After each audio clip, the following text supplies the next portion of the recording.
Nice to be here, and we are actually glad to be here, Jerry and I, for this first edition of the Barcelona Rum Congress. And today we're talking about agricole rum.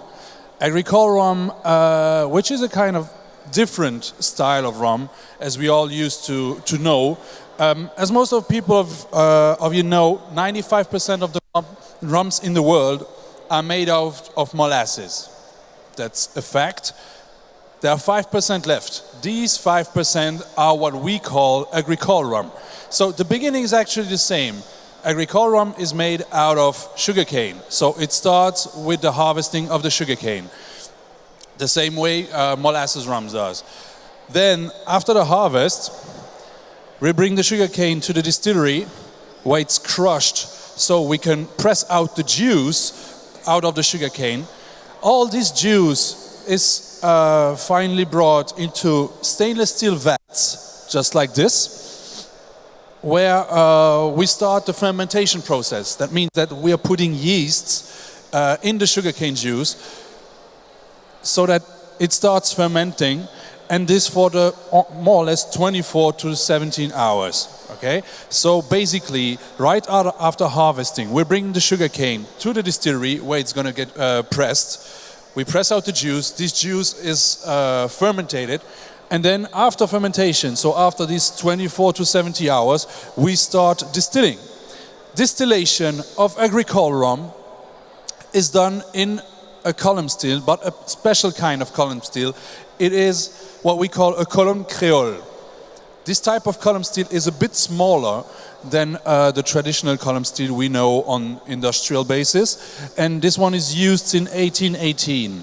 So it's quite new in the world of rum in general, almost 200 years from now, but it's definitely what makes the difference between agricole rum and molasses rums. The distillation process, well, the distillation is made between 70 and 75%. That means that we are not distilling on very high ABV, we are not distilling on 90% like it's done with very light rums, and we are also not distilling underneath 70%. So it's really between 70 and 75% of alcohol. After that, we start storage and aging. Aging of rum is made in oak casks, like for the molasses rums, like most of them, made in oak casks. But we also have white rum. Just like any other spirit in the world, might it be vodka, might it be whiskey, might it be gin, when it's distilled, the product, the liquid coming out of the still is white. White rum is the same in this case, especially with agricole rum. It's not first aged and then filtered filled like can be the case for molasses rums. It's just taken out of the still, put in stainless steel vats for at least 3 months so the product can breathe, and after that it's bottled straight. What we would do, we will maybe give you some white rum to taste to see the difference between an agricole white rum and molasses white rum. Jerry is going to give you some glasses with agricole white rum from the Maison Clément in Martinique, which is a very famous brand. And this one is made exclusively out of one type of sugarcane, which is the blue cane, canne bleue in French. When you smell it, and afterwards when you taste it, you will see that there's a very herbal note in it, very oily, and it actually smells like sugarcane, more than other rums, probably white rums. And when you use this in cocktails or for mixing any kind of product, it gives you additional flavor you don't have in traditional rums, in traditional molasses rums. It gives that real flavory, oily, herbal taste to your cocktails. Of course, nobody is drinking that one neat. We are always mixing it. In this case, you just get it neat to see the difference between white agricole and white molasses. So after that, of course, we're aging it, like I said just before, in oak casks, and there are minimum ages to respect, because France is mostly agricole rum is mostly produced in French islands, so part of France, and so since it's part of France, it has to fit to European law. the European law says that, just like in whiskey, you have to write the minimum age of your rum on the label. So that's what we do. In this case, when you have a rum which is aged between 12 and 18 months in oak vats, mostly big 5,000 liter vats, that's what we called élevé sous bois. Sometimes you also call it rhum paille. After that, we have 3 years of aging, which is the VO for very old, or also rhum vieux. We have the 4-year-old of aging, which is the VSOP. Then 6 years old for XO, for extra old, and everything above 6 years old is called hors d'âge. So it's actually quite difficult for agricole rums to be older than 6 years, sometimes 10 maybe, just because of the angel share. The angel share is the part of alcohol that's evaporating every year, just like in every other alcohol, during storage. The only difference is that if you age a rum in continental climate, in Europe, for example, or let's take the example of whiskey in Scotland, the angel share is in average 2% a year. That means that 2% of the whiskey in the barrel is just evaporating every year. In the case of agricole rum, since it's aged in the French Caribbean, it has to deal with tropical climate. And tropical climate makes that the angel share is much higher, and in average it's between 8 and 10% a year, which means that every year you're losing between 8 and 10% of the liquid in the barrel. So after 10 years, if you don't fight against that, you might have an empty barrel which is completely dry. Today, we're asking the question, where is agricole rum produced? As I said before, mostly in French islands or ex-French colonies, like Martinique, where we have brands like Clément, La Favorite or St. James. Of course, the other island above, Guadeloupe, with Boulogne, Longtot, Damoiseau. Then we also have Reunion Island. And finally, we have French Guiana in South America. But since agricole rum, or at least making rum out of sugarcane juice, pure sugarcane juice, that's becoming a trend. And a lot of other countries, a lot of other distilleries in other countries in the world are also starting, or started 20, 30 years ago, making agricole rum, or at least 100% sugarcane juice rum. Then we have countries like Mauritius, for example, but also Haiti, Madeira, we have the Canary Islands, since we're in Spain, I mean for Aldeia, for example. We have Cape Verde Islands, Thailand, the USA, Hawaii, part of the USA, Australia recently with the Huss distillers, and Tahiti, which is also making pure sugarcane juice rums. Why sugarcane juice? Why not molasses? There are more reasons for that, especially 3 big facts that made that the French colonies started making agricole rum instead of molasses rums. Until the beginning of the 19th century, they also used to do molasses rums, just like any other island. After that, unfortunately, some facts, 3 precise facts, they changed their way of producing. One major fact was that the British, in war with Napoleon, blocked the way between France and their colonies on the Atlantic Sea. So France couldn't get the in their colonies. That made that the colonies had too much sugar and too much sugarcane, and they didn't know what to do with it.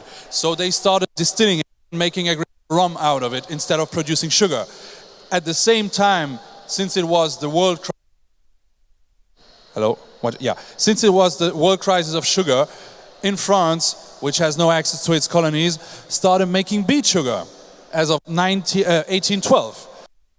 A bit later, the French islands or the French colonies ended slavery in 1848, which made that since they had to pay people for work, to pay employees, a lot of sugar factories changed their business plan actually, or completely closed, and the only ones who didn't close either regrouped everything on one big factory, or they changed their sugar factory into a distillery and started doing agricole rum.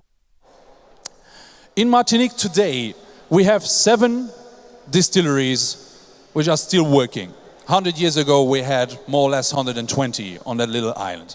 So today we have GM, Naison, La Favorite, Le Simon, which makes for 2 brands, HSC and Clément. We also have Saint James, De Paz, La Monie. And we only have one molasses distillery left next to the sugar factory, which is Le Galion. Martinique is producing 16 million liters of agricole rum every year.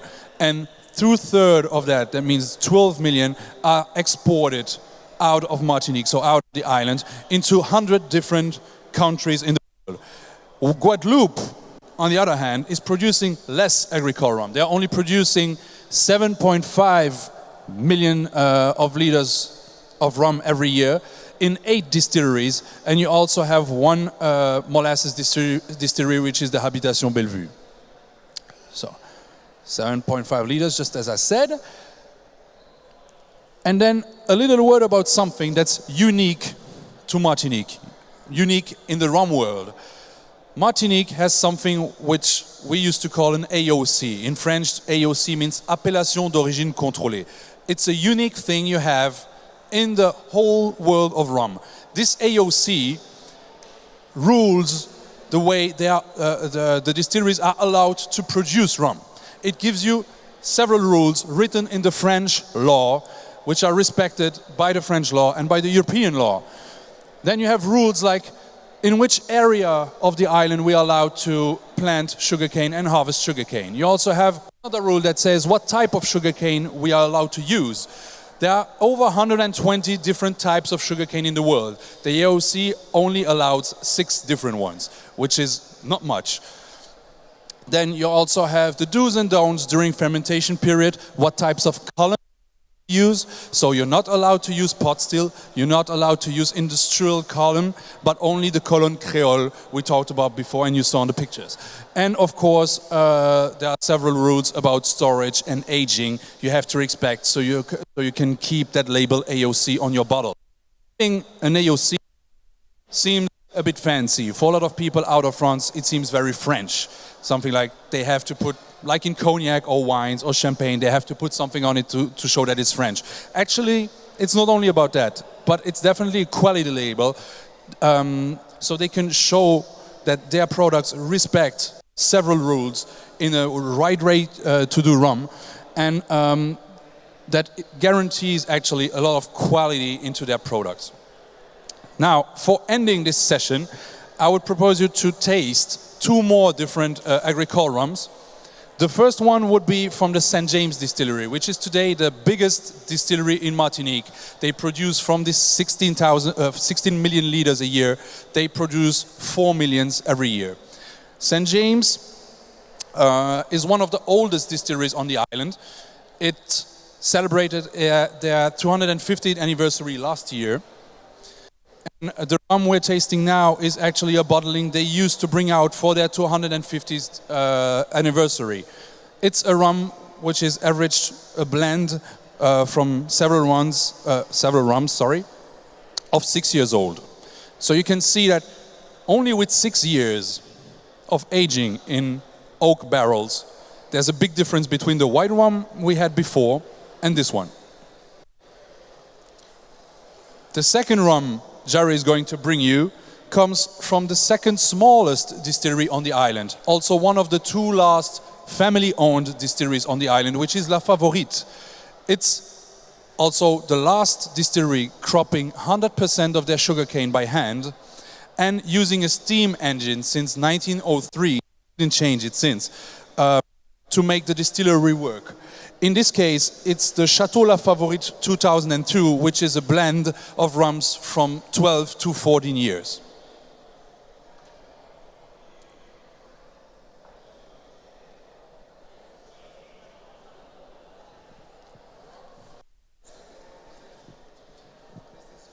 The last one is La Favorite Chateau 2002. Are there any questions about agricole you might ask? Is something unclear? I mean, we're there to talk about it, so just let us know if there are any questions.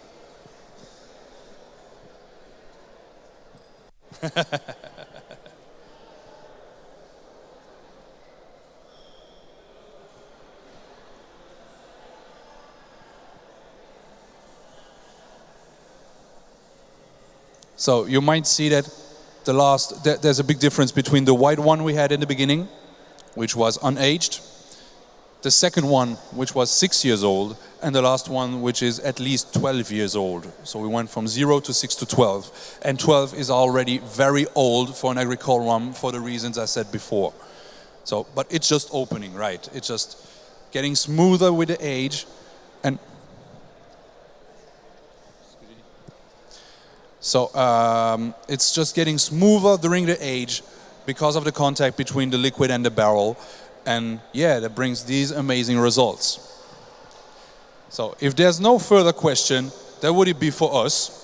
We thank you already for being part of this and listening, and hope you're enjoying the first BRC. Thank you.